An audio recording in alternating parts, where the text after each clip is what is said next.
Hello everybody, my name is Rachel and welcome to my channel, Colonati. It has been a little while, but I'm finally sitting down to talk about my 2021 reading statistics. This is one of my favorite geeky videos to make every year. I always find crunching the numbers to be really fun, and because I've been keeping track of my statistics for 6 years now, I have enough data to actually show trends, which I think is far more interesting than just numbers from a single year. So actually 2021's reading statistics are kind of perfunctory. My 2021 numbers are so similar to 2020 that I have very little comparison commentary to make in most of the categories that I run through. So I will tell you what the numbers are, and I will do my best to provide some charts and graphs that actually show the trends over the years. So without any further ado, let's get into the numbers. In 2021, I read 250 works. That's 167 books, 56 comics, and 27 novellas. This is the exact same number as 2020 when I also read 250 works, but I read slightly fewer books, more comics, and I think slightly fewer novellas. I am not surprised by this at all. I've struggled a little bit with seeing this downward trend over the years in the number of books or like novels that I read. It just keeps going down by a tiny bit every year. And the reason that that is happening is because I've just become much more interested in reading like multiple comics and manga series over the last 3 or 4 years. So all these numbers make sense, but sometimes I kick myself a little bit for reading fewer novels when I could be reading them. But there's nothing particularly bad about this. Now on to the genres. I read works from 18 genres, which is usually about the number, like between 17 and 19 genres is what I do most years. And this is the breakdown of those genres. I read 63 science fiction works, 58 fantasy, 35 nonfiction, 27 romance, 14 mystery, 10 contemporary or mainstream, 7 poetry works, 6 anthologies, 6 historical works, 5 collections, 3 each of horror, literary, memoir, and thriller, 2 each in humor, classics, and drama, and 1 biography. So the broader view of this is that science fiction accounted for about 25% of what I read and fantasy for 23%. So in total, SFF only accounted for 48% of my reading, which is down from about, I think, 55% in the previous year. I am a little bit surprised by this, especially because for a long time during the year, I felt like everything I was picking up was fantasy. But honestly, I probably read less SFF in 2021 because I was reading a lot more romance and mystery, and that is also a continuing trend. And like romance has very rapidly skyrocketed to be one of my most read genres, which really surprises me, but is probably a good indication of how much I have needed fun, enjoyable reads to get me through some tough times. What did I really read less of though?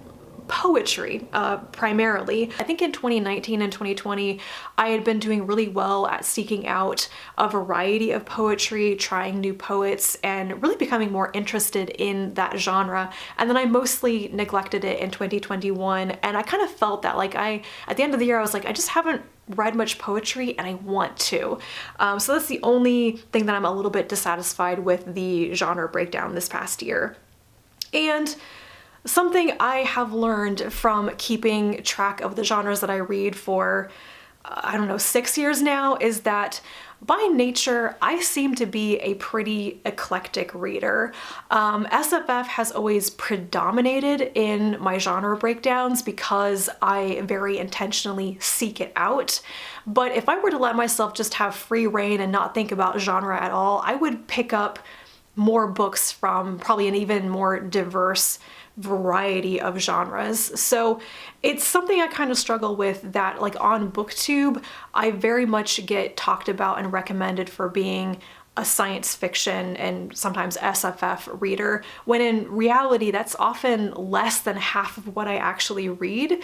At the same time, a lot of people seem to really appreciate that I talk about a variety of books, and for me that's actually a bit more important. When people say that they appreciate that, it's actually a bit more of a compliment to me. So I feel like maybe I should try to intentionally embrace more eclectic reading and like put less pressure on myself to pick up science fiction all the time, because there's no reason for me to do that to myself.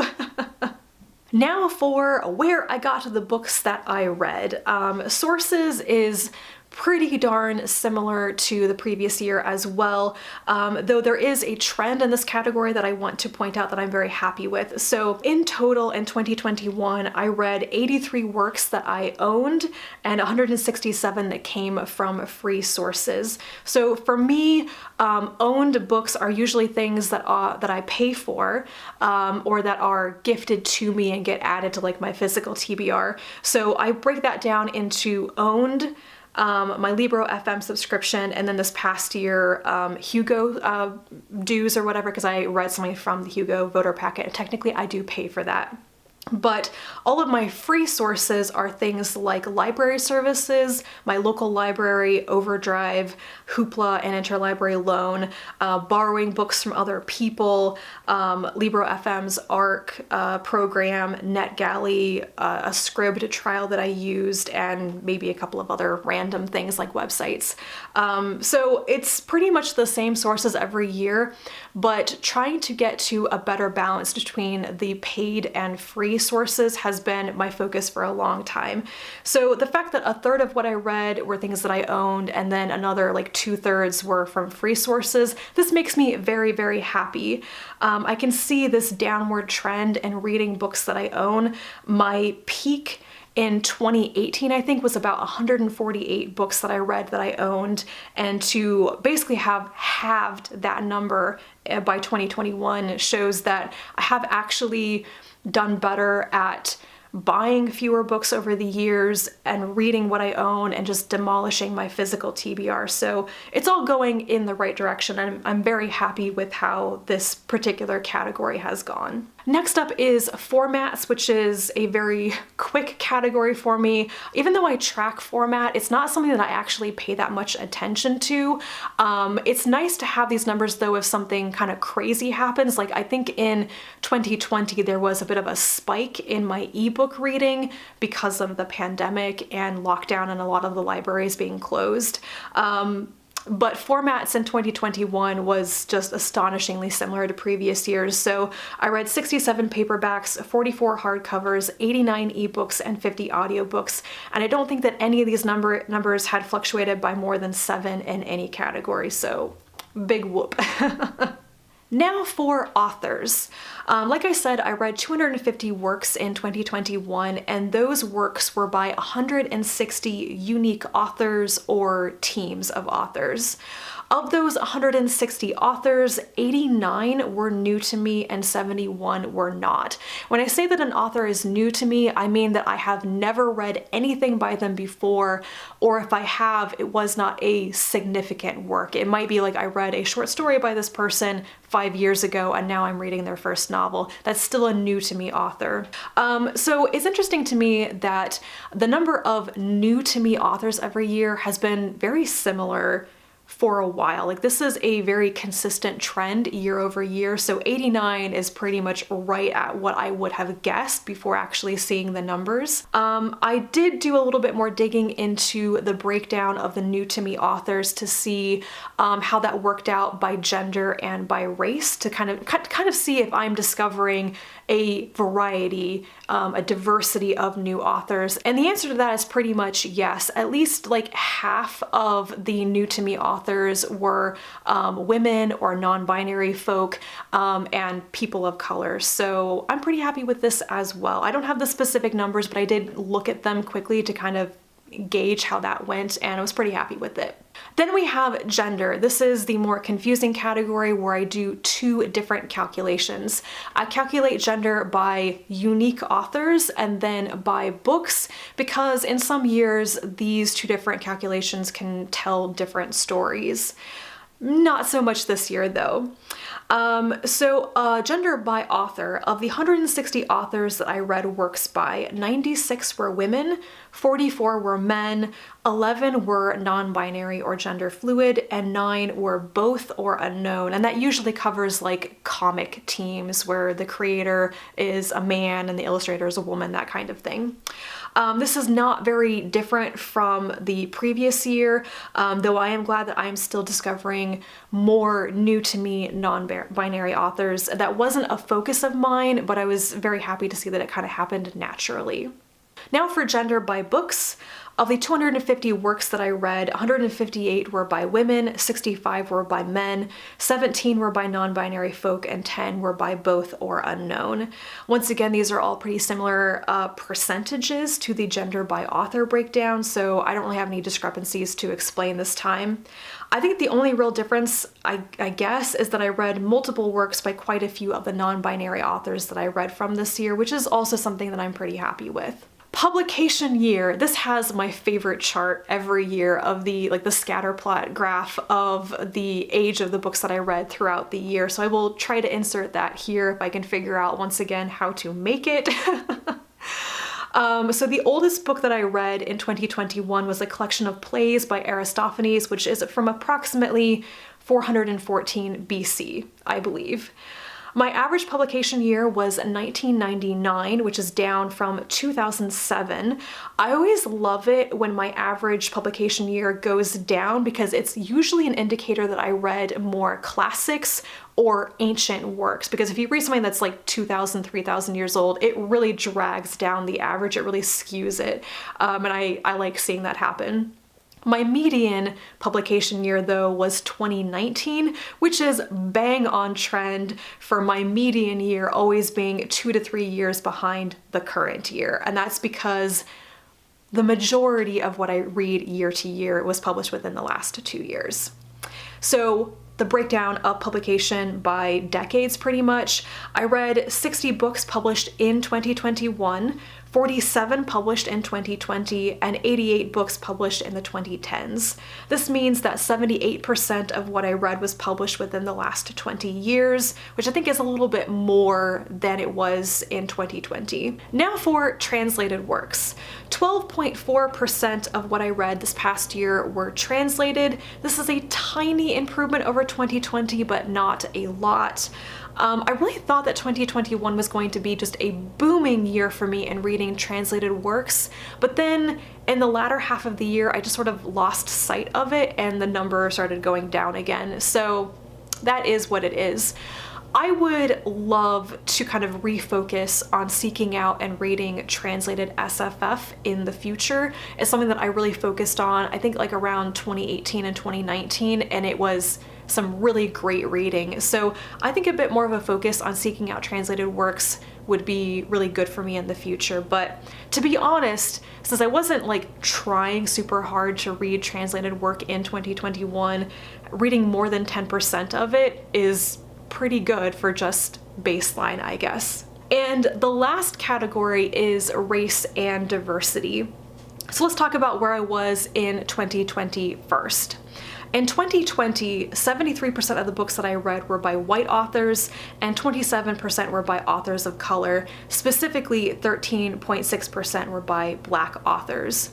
That was the year that I realized how little I was reading by Black authors, and I set out to just really hit a high number of Black authors in the second half of the year. And I did improve things, but at the end of the year, after trying so hard to move the needle on this, to find out that only like a quarter of what I was reading were by authors of color, I was disappointed in myself. So for 2021, I set myself a goal of reading 40% or more by authors of color, and I did this. So I read 144 works by white authors, 42 by Asian authors, 41 by Black authors, and 12 by Latinx or Hispanic authors, and then another 11 fell into an other category, which was just my best guess. So this means that 42.4% of the works I read last year were by authors of color and 57.6% were by white authors, and of that total, 16.4% were by Black authors, which is a slight improvement over the 13.6% of 2020. So I did meet my goal and I was very happy with this. This was the one thing with my reading that I pretty much religiously kept track of month to month. It's the only thing that I went into my statistics to look at almost like on a weekly basis sometimes to see how well I was doing with this. So I met the goal. I'm very happy with it. I'm not sure if I'm going to repeat this specific goal in the immediate future because I'm mostly just cutting back on having goals and challenges in general for 2022. But I can say this pretty definitively. This set a benchmark year for me, and I will be disappointed in myself if I backslide from this number. I think trying to aim for 40% authors of color every year is just where I should be at naturally. So we'll see how this goes in the future, but I'm really glad that I did this, that I had the goal, that I tracked it, and that I have this benchmark now, because I cannot claim ignorance anymore in this particular issue. And those are my reading statistics from 2021. I've spoken before a little bit about how 2021 was a difficult year, and it's kind of hard to just summarize what was going on in the year, but it's the first year I can ever recall where I really struggled to hit the number goals that I set for myself. I don't usually set myself like a public goal of reading a certain number of works or a certain number of pages, but I usually have that in mind. I have this private goal, and 2021, I struggled really hard to hit the numbers that I wanted in my head. And I think it taught me in the last couple of months of the year that I need to shift my mindset a little bit about this. I love challenges, I love goals, I love seeing the numbers, but I think I've been putting a little bit too much importance on hitting the right numbers when that's not the point of reading. So I want to kind of mentally back off of the statistics a bit in 2022 and just learn to be okay with things being very different, as things have also just changed so much in my personal and professional life recently. So we'll just see where 2022 takes me, and it will probably be interesting to see the stats comparison at the end of next year, and I will be happy if things are very, very different in any direction. Anyway, those are my kind of rambling thoughts on last year's statistics and reading. Let me know how your reading went. Do you track statistics? Did you have anything interesting that happened last year? Let me know in the comments down below. As always, thank you so much for watching. I will talk to you again soon, and until then, bye.